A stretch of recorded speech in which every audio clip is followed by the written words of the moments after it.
In this video, you'll be learning about this topic.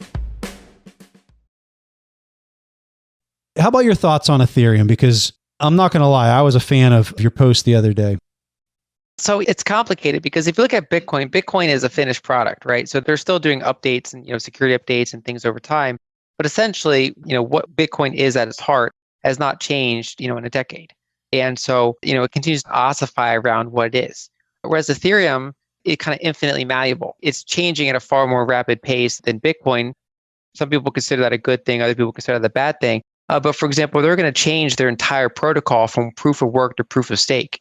And so, in doing that, for example, to back up for a second, basically they're running all these decentralized applications, but there's a lot of issues with that. So for example, they rely on kind of these node infrastructure providers that almost act like the Amazon Web Services. And so these quote unquote decentralized applications are often just referring to these, these big third party enterprises that are actually doing a lot of the back end work for them. And so they kind of end up being a far more expensive version of, say, Amazon Web Services. And of course, they're still getting some aspects of decentralization. They're not really hardened against, say, a state actor coming in and saying, you can't do any of this, we're going to stop all this. They don't really have that kind of infrastructure to be able to kind of go down into survival mode and keep operating the way they are. Now, they are trying to address that, but then that radically changes the protocol. And so, for example, with Ethereum, they've had issues with throughput, right? So you need Ether tokens to run all those smart contracts. And they're actually having issues with transaction fees because there's only so much scaling. And they've kind of like Bitcoin, they've been trying to look into off-chain solutions to try to increase that throughput. But their ultimate solution is to move towards Ethereum 2.0, which is actually delayed because if you look at how complicated it is, it's extraordinarily complicated. And so it involves, they're rolling out the beacon chain, which is going to be like another chain running in parallel. They did that in December. And then they're going to, they're basically going to split Ethereum into like 64 shards, they call it. So it's like these kind of like 64 parallel chains. Then they're going to start moving from proof of work to proof of stake. So if you have 32 ethers, you can become a validator and you can start validating transactions on one of the shards. And so unlike Bitcoin, where every node can see the entire system, with that new system, each validator only focuses on the shard that it's on. And the beacon chain kind of coordinates how that works across the board.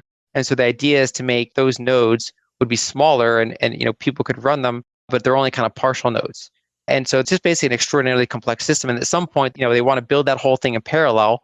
And then they want to take the existing Ethereum blockchain and kind of merge it into one of the shards and becomes one of the shards on so that's Ethereum 2.0. And so therefore, any sort of pricing model you had over the past 5 years is out the window because now you're looking at a total different system.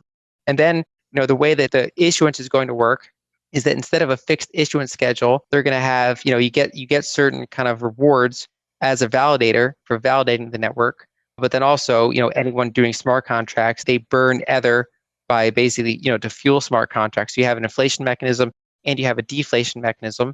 And, depending which one wins out in any given year will depend on, in part, based on how many validators there are, how much throughput's happening, things like that. And so there's not a clear connection between even, let's say, first, you have to have an idea of how well the Ethereum network is going to do for any sort of applications they want to do. Then there's not a clear signal that would translate that into a specific token price, right? Because the fees can adjust based on throughput and all sorts of stuff. And the whole point of Ethereum 2.0 is to have a ton of throughput, meaning you shouldn't need a lot of Ethereum to run these smart contracts. And then the question is, so what does Ethereum become worth? And of course, people that like Ethereum, they want to become validators. So they have an incentive to gather Ethereum. That's kind of and they're actually going to lock it up for like 2 years while they do this whole kind of rollout. So I wouldn't be surprised to see Ethereum price do pretty well.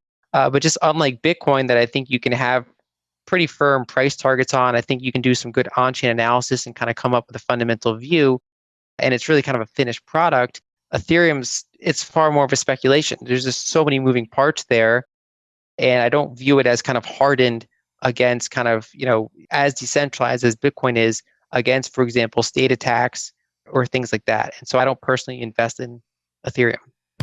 Thanks for watching. Make sure to subscribe and hit that notification bell so you don't miss out on the next podcast episode and new investing resources. What are your takeaways and thoughts on this discussion? Let us know in the comments section below.